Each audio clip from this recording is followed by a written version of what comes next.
Lord, may the words of my mouth and the meditations of our hearts be acceptable to you and our Redeemer. Amen. Sisters and brothers, is it okay to be angry with God?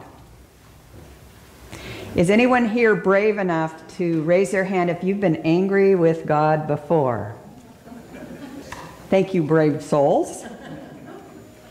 It may not feel right to publicly acknowledge that you felt that way, but if you've read the Psalms, you're not alone.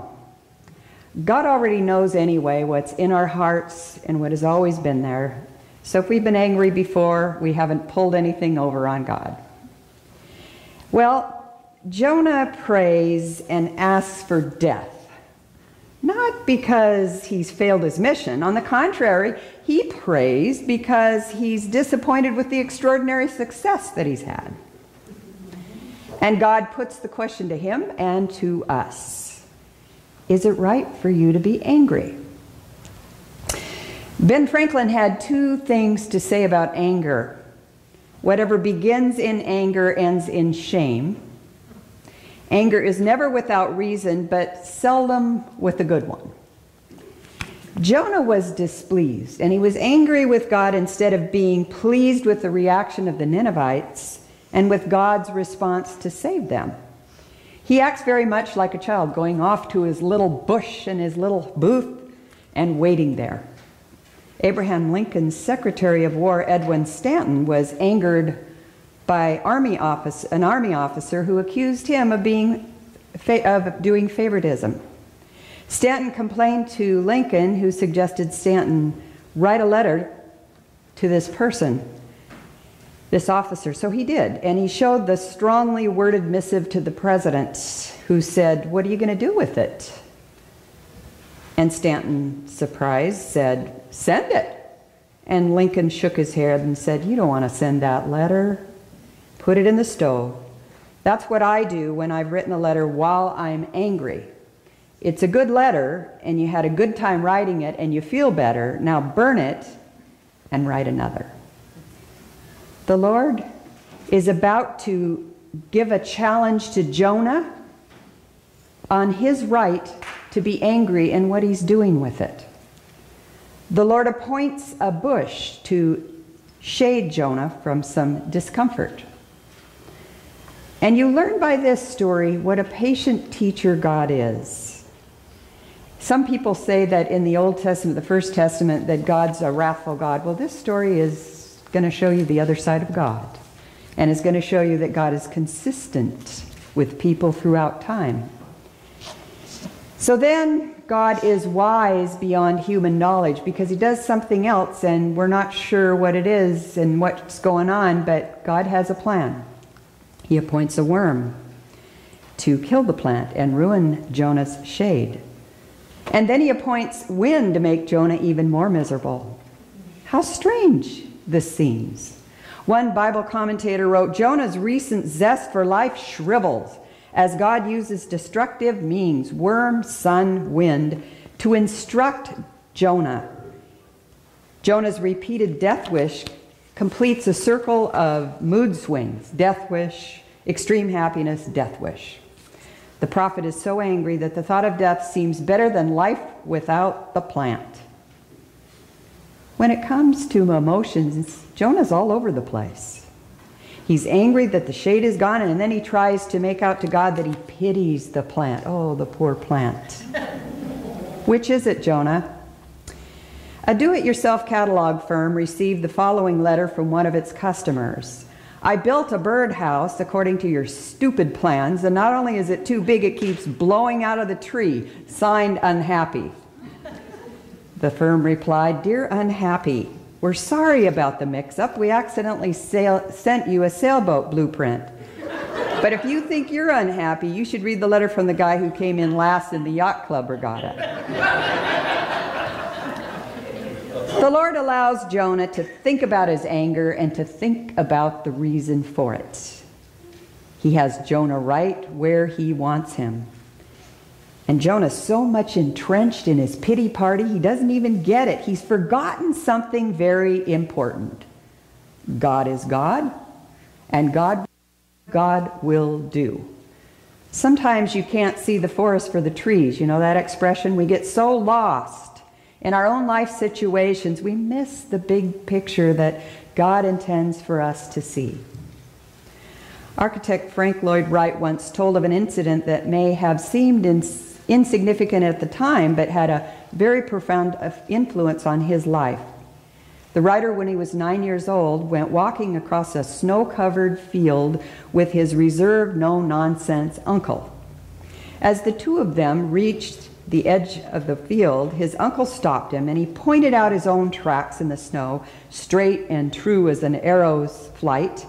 And then he pointed out young Frank's tracks that meandered all over the field. Notice how your tracks wander aimlessly from fence to the cattle to the woods and then back again, his uncle said, and see how my tracks aim directly to my goal. There's an important lesson in that. Years later, the world-famous architect liked to tell how this experience had greatly influenced his philosophy in life. I determined right then, he said with a twinkle in his eye, not to miss the things in life that my uncle had missed. Jonah had missed some key things about God. He pitied the plant, but he wasn't the one who labored over it. He didn't even make it grow. God had nurtured and cared for the plant just as God had nurtured and cared for the people of Nineveh for years. God had mercifully and patiently waited for Nineveh to hear the message that Jonah gave. And 120,000 people and animals were saved. God asked Jonah, shouldn't I be angry if this city fails to give me glory? Getting angry is no excuse or justification for second-guessing God. We can't always understand if we don't ask for guidance. Maggie Scairg wrote in the New York Times Magazine, getting angry can sometimes be like leaping into a wonderfully responsive sports car, gunning the motor, taking off at high speed, and then discovering the brakes are out of order. Oh. Jonah is comparing plants to people. There's really no comparison to make in this story, and God patiently waits to show Jonah that.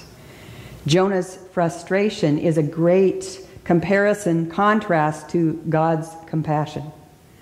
God is putting a very hard challenge to Jonah. He's asking him to forsake racism and nationalism and follow God. There's wideness in God's mercy, a wideness that we cannot always see. Sometimes we have to step aside to experience what God is trying to show us in our life. Jonah needed to be able to love through God with an unbiased opinion. And we can look at his story and we can look at him and we'd say, oh yeah, he really was racist. But you know, that's really hard to do, to change a mindset that you've had, to step aside from your own self to look at the broader picture.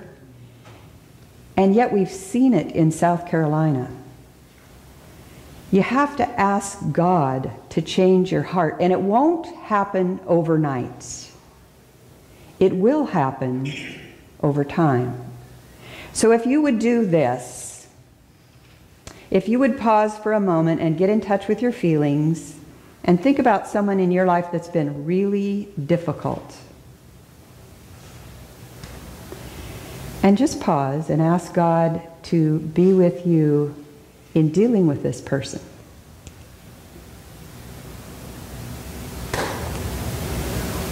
It will happen over time. But only God alone can give you a new perspective. A young employee secretly misappropriated several $100s of his business firm's money.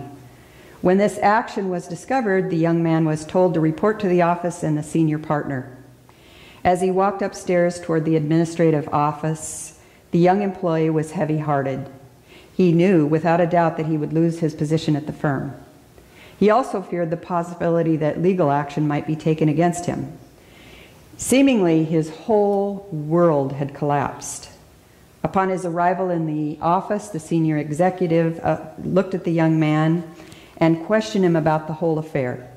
He was asked if the allegations were true, and he answered in the affirmative. Then the executive surprisingly asked this question: "If I keep you in your present capacity, can I trust you in the future?" The young man was brightened up and said, "Yes, sir, you surely can. I've learned my lesson." The executive responded, "I'm not going to press charges. You can continue in your present responsibility." The employer concluded the conversation with his younger employee by saying, "I think you ought to know, however, that you are the second man in this firm who succumbed to temptation and was shown leniency. I was the first. What you have done, I did. The mercy you are receiving, I received. It is only the grace of God that can keep us both." God's love for Jonah is unending. It goes on the full 4 chapters of this story, regardless of what Jonah does.